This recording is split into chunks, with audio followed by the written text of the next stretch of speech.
Hi, this is 3-Minute Poetry Analysis, and today I'm doing an introductory video for Shakespeare's sonnets, in particular sonnets 1 through 17, which are called the Procreation series. One theory has it that in the summer of 1592, when the theaters were shut down because of the plague in London, Shakespeare's looking for a way to make money. Lord Burghley, who's in charge of the affairs of the 3rd Earl of Southampton, commissions Shakespeare to write poems imploring the 3rd Earl of Southampton, Henry Wriothesley, to get married and have a child in order for the title, the aristocratic title, to be passed on. Now, this theory is based on circumstantial evidence, and we don't really have any type of sources from the time period that say that this is exactly what happened. But if you look at circumstantial evidence, it seems to make a lot of sense. In 1593, Shakespeare publishes a long narrative poem entitled Venus and Adonis, which is dedicated to the Earl of Southampton. He calls it his first air of invention, and he also calls it my unpolished lines. In 1594, he follows up Venus and Adonis with the Rape of Lucrece, which is also dedicated to the Earl of Southampton. So Shakespeare had found his patron. Now Shakespeare at that time period, in 1593, 1594, was in his late 20s, and he just turned 30 in 1594. And if he arrived in London in 1588, 1589, he was not yet well established enough in the theater in order to live off the theater alone. So he was looking for other revenue sources, and he was basically getting paid for his writing. Now, the Earl, through these two narrative poems, gets his artist, or gets his writer, and thus, by extension, the Earl is elevated in stature with regard to erudition. The Earl presented himself as an aristocratic gentleman. He was a frequenter of plays. He was a frequenter of the court of Queen Elizabeth in the early 1590s. However, as I mentioned, Lord Burghley was in charge of his estate, or his affairs in general, and was basically in charge of getting him married. Because the Earl's father died in 1581, and Lord Burghley, he was in the custody of Lord Burghley. So, one theory has it that Lord Burghley, starting in the early 1590s, 1590, 1591, starts to think about marrying him off to his granddaughter, Elizabeth Vere. Now, if the Earl of Southampton does not get married by his 21st birthday, which would be October in 1594, he would have to pay a hefty fine.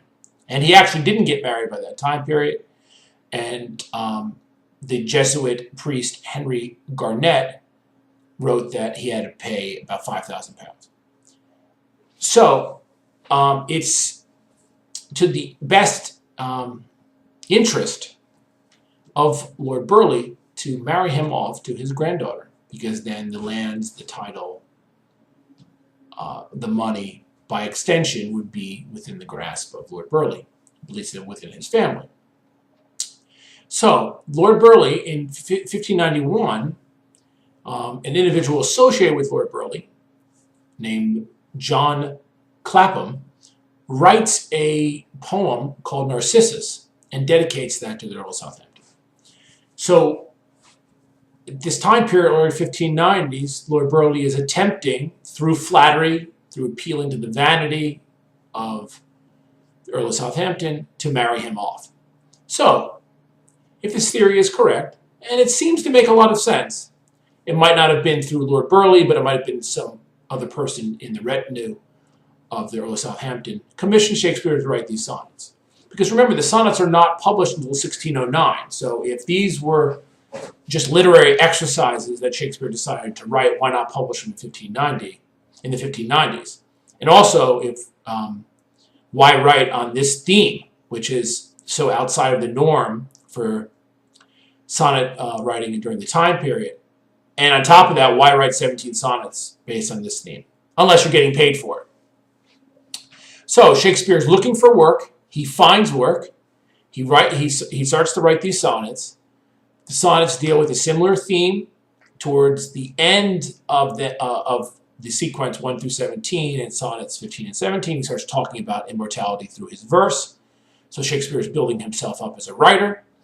But he's dealing with a similar theme, but he's using a plethora of metaphors, similes, literary devices in order to convince the Earl that he should have a child.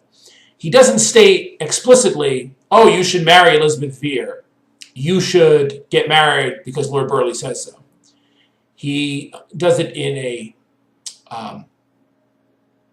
more subtle way, appealing to the vanity of the Earl by telling the Earl that he is so beautiful that society would be at a loss if his beauty could not continue on through a male heir.